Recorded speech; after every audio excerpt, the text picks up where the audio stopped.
Many people say that emotional healing takes place with the presence of an empathetic witness. That can be a friend, a family member, a lover, a partner, a therapist, healer, counselor. Whoever fulfills that role can be very potent in helping your wounding to just be seen and to be heard. And that allows it to shift, and it can even clear quite rapidly. But we don't always have those people available to ourselves. But we do always have ourself available. And if you can cultivate the skill of being your own empathetic witness, it might be the most powerful healing of them all.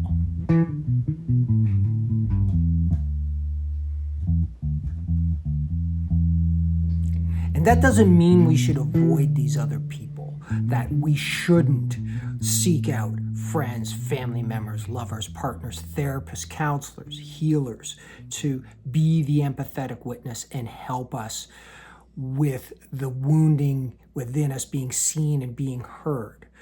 All those people can have different skill sets and different abilities that can help in different ways. And this is a collective consciousness and a collective experience. So by all means, seek out other humans that can help you with sharing this wounding, trauma, emotional stuff that we all have and we all accumulate and we all need to share, and it needs to be seen and it needs to be heard. But when we don't have those people in our lives, it can be very powerful to be your own empathetic witness. We don't exist on just one level within ourselves. As you develop the skill of noticing your processes, and this can be done through meditation or many other ways, but just to notice the different frequencies, the different vibrations, the different filters that we look out to the world through, and how it shifts and it changes in the course of a day, a week, a month, a year. We shift this during the course of our lifetime, that we are able to access the multiple layers of ourselves that are taking place concurrently. We are not just this one-dimensional ego mind, personality, this human person that we take ourselves to be, this role that we are mostly playing in our lives. There is a very popular filter that most of us are using all the time. And then it's the notion of who we take ourselves to be. I am Chris, this person that has a life story, has had experiences, I have memories. And through that, I've built up opinions, and I've got wounding, and I've got blockages, and there's things I'm good at, there's things I suck at. And this is the personality of Chris. And I spend a lot of time through that lens interacting with the world. And a lot of people know me as that filter and that lens known as Chris, and interact with me in that way. But that is by no means all that I am. I am a multidimensional being, as you are as well, and we exist on many different levels. Some call it the higher self. Some describe multiple layers of the higher self. That's 5th, 6th, 7th, 8th, 9th dimensional higher selves. It's a fractal pattern. We don't have to get into the physics and the geometry of reality at this point, but just knowing that there is so much more to you than is just this person. And when we are in wounding and we're feeling our suffering, that can be a very consuming place. We can spend a lot of time there. I know with myself, I will repeat things again and again over my head. I get this little voice, and I got my hands on my hips, and I'm like lecturing somebody, and well, this person should have done this, and it can be very repetitive within my mind. And it gets a little annoying that it just goes on and on again. It's wounded. It's the little Chris part that's been hurt. There's all kinds of reasons that programming is there, likely going way back to my childhood, and depending on how I want to look at it, the self-inquiry and what level I want to go at it, I can discover all kinds of things about why that programming is there and why my little Chris parts respond in the way they do. And a technique that I use to help the little Chris parts is I'm my own witness. The parts of me that are, say, my higher self, or the part of me that is not wounded, that is able to be loving, that is able to be kind, that is able to hear these wounded parts as a objective, neutral witness. And we can do that with ourselves. This is what so many of the meditation techniques are. This is what so much spiritual practice that the ancient masters have talked about since the dawn of time. To be the neutral witness, to be the neutral observer of your own processes, and how to cultivate the skill and the awareness of being able to just sit with yourself and watch your other parts, your mind, your thoughts, and in this case, the wounding that is expressing itself. And it expresses itself through thoughts. I notice I have these negative thoughts that go around and around and around in my head. I notice a lot of sensations in my body. In particular, it's this upper left section that seems to be this deep well, this deep pit, like almost like a portal into all my wounding. And I can feel it quite physically, quite viscerally. It's in my soma. It is, this is the somatic healing that is referred to in all kinds of other modalities, where you just are present with the feelings in your body. So my own practice involves just feeling it, just feeling those sensations in my body. Because whenever we're having intense emotions, there is accompanying physical sensations that go along with them. And by just observing them, again, you can be a neutral observer, but you can also crank it up a notch and be an empathetic, loving observer as well. That you can be giving yourself love from another part of yourself. It's hard to do it from the wounded part. You have to just let the wounded part be wounded in these cases. Let it express that wounding in the way it needs to express it. Don't have to fix it, but you can hold it in, you can hold it with love. You can hold it with empathy. You can watch it do its thing. There's a Buddhist tradition of loving kindness meditation where, similar to this, where you go to a more neutral, step back perspective of your own processes, where you're not in that claustrophobic ego mind personality entity that you take ourselves to be, and that lens we operate through all the time, my thoughts, my feelings, who I think I am, my story, that ego mind, the person. When you step out of that and give that person love. And the loving kindness meditation in the Buddhist tradition is along the lines of repeating very simple, kind, loving phrases to yourself, such as, may I be happy, may I be healthy, may I be safe, may I live with ease. Those are about the highest, most loving wishes you could bestow on any being. to just be happy, to be healthy, to be safe, and to live with ease, which encompasses all kinds of parts of our life that when things just flow with ease, they flow with ease.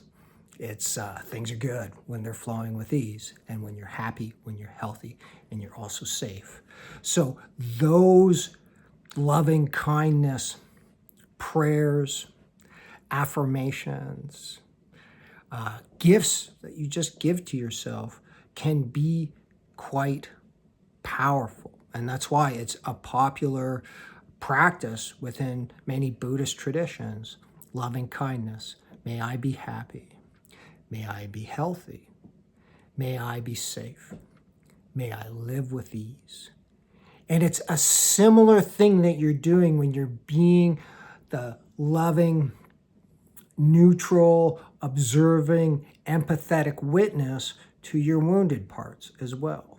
You're not trying to change it. You're not trying to heal it. You're not trying to come up with a solution. That's a different part. And it's not that that's not required. You can let some other part of your mind or heart, energy, whatever, start to also work on solutions. Because, of course, you have to take some action items. We have to make choices. We have to do things in this world.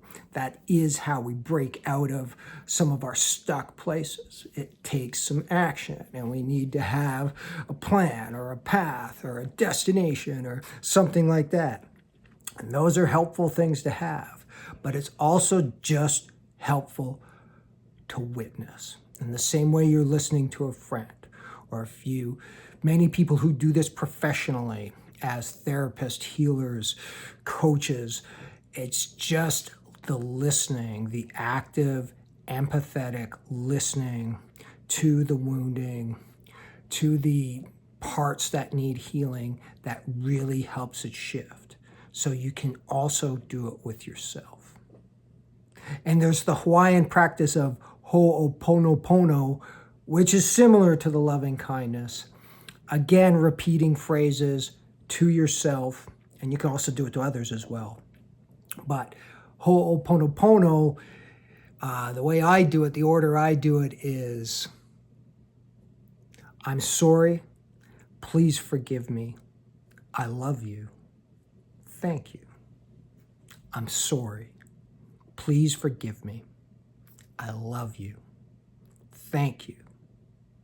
It's very powerful if you focus your intention on someone else in your life, saying that. But again, it's so powerful when we do it to ourselves. We can be the loving support that we so much desire from others at times, and we look to others. We look to friends and family and therapists and counselors, healers. All these people in our lives will pay coaches to go through this with us, and that is valuable. I'm not saying this replaces it, but this is also the time when you're woke in the night and you're by yourself lying in bed, or early morning, or those people just aren't there in the moment, and you can be your own loving, empathetic witness to the wounding and help shift what needs shifting, the blockages, all that stuff that we accumulate through a lifetime of human experience that needs some love, needs some care. And it's helpful sometimes to just move on as well, that we also don't have to hang on to it. So the letting it shift, letting it clear, so good. It can feel so good. And again, it's a skill, it's a practice.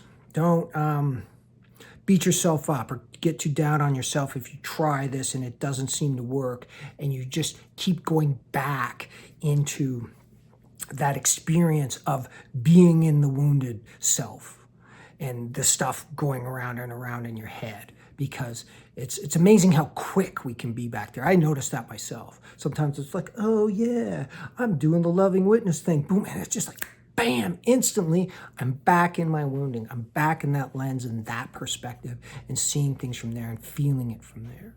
So be patient with yourself. A lot of these meditation practices are just start again.